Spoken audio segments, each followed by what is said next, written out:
முதற்கண் வணக்கங்கள். தலைப்பு முதியோருக்கு தேவை அன்பு, அரவணைப்பா, வசதியா? சரிதானம்மா? எனக்கு இப்பதான் தெரியும். பணமா பாசமான்ற மாதிரியே கொண்டு போயிட்டு அப்படிதானம்மா? எதிர்த்தரப்புனர் சொல்றாரு பாருங்க, குழந்தைகிட்ட அழுதுச்சுன்னா காசை கொடுத்து அழுகாதப்பான்னு சொல்லுவியா, இல்ல அங்க உட்காந்து 5 நிமிஷம் பேசுவியான்னு கேட்கிறாரு. அப்ப இங்க என்னமா தலைப்பே மாறி போச்சுமா?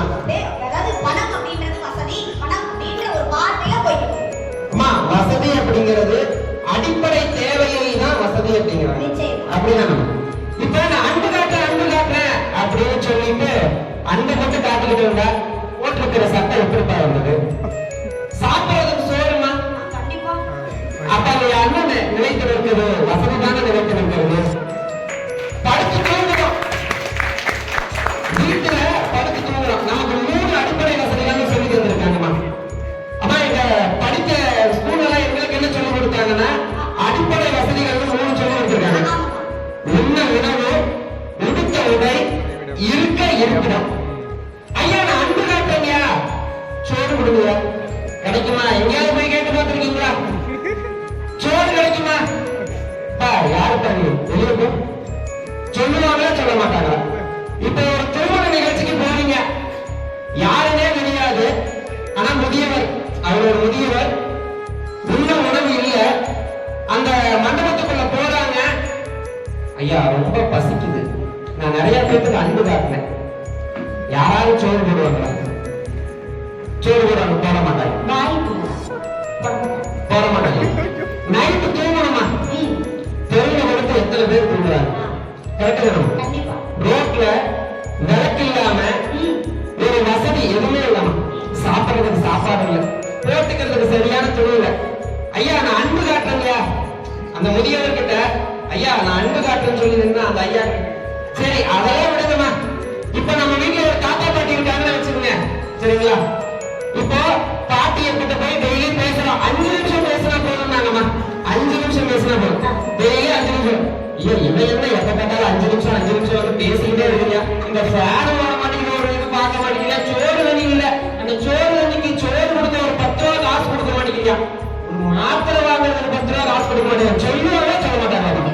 என்ன பேசினாலும் என்ன வாங்கிட்டு வந்தேன், என்ன வாங்கிட்டு வந்தேன்? ஒரு 4 பழம் வாங்கிட்டு வந்தியா? நீங்க சும்மா நல்லா இருக்கேன் சோறு தண்ணியான்னு கேட்டா எவன் வாங்கிட்டு வந்து கொடுப்பியா?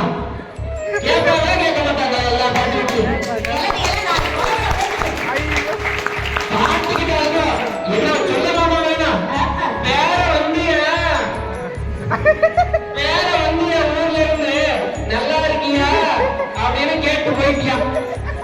அதுவே காசு பணம் வந்து ஒரு 4 ஆரஞ்சு பழம், 4 ஆப்பிள் பழம், ஒரு அன்னாச்சி பழம் வாங்கிட்டு, அம்மாயி இந்த அம்மாயின்னு உனக்கு பழங்கள் வாங்கிட்டு வந்திருக்கேன், இந்த மாதிரி சில காசு வச்சுக்கோ, உனக்கு வேணுங்கிறதெல்லாம் வாங்கிக்க அம்மாயி சொன்னா அந்த அம்மா எவ்வளவு பெருமைப்படும். அப்படியே படுத்திருக்கிற அம்மா எழுந்திருச்சு உட்காந்து அப்படியே வயிறு ஜொலிக்கும். வயிறு ஜொலிக்கிறத பார்த்திருக்கீங்களா? அப்படி ஜொலிக்கணுமா? அப்ப அவங்க என்ன நினைச்சிருக்குது?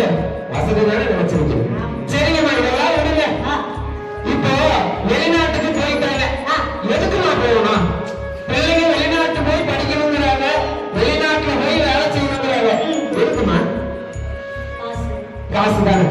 இப்போ நடுவரா இருந்து அவங்களே சொல்லிட்டாங்க பாருங்க, நான் வெறும் கேள்விதான் கேட்டேன். நீ பேசுறவரை இந்த பக்கம் பேசுறியா, என்ன நடுவர் வைக்கியா? இல்லம்மா, அதுதானே உண்மை. சரிங்க, உண்மையா கேட்டாங்க, டீல் பண்ணி விட்டுருக்காங்க. அப்படிங்களாமா? அந்த 10,000 கொடுக்குறேன்னு சொல்லிருக்காங்களாமா? நீ 15,000 கொடுக்குறேன்னு சொல்லு. இங்க பாத்தீங்க, இங்க பேசுறது வசதி தான் பேசுது. சரியா தப்பா? சரிங்கம்மா, ஏற்கனவே ரெடிமேட் ஒரு பேமெண்ட் இல்லாம உட்காந்துருக்க, நீ மறுபடியும் சொல்லிக்கிட்டு அது என் ஐயா வேற அங்க இருந்து வேண்டாம் அப்படின்னு. ஐயா, சரிங்க, நன்றி. இப்போ வள்ளுவர் காலேஜ்ல இருந்து நம்மளுடைய சேர்மன் வந்தாங்கன்னு வைங்க. இழுத்துட்டான்.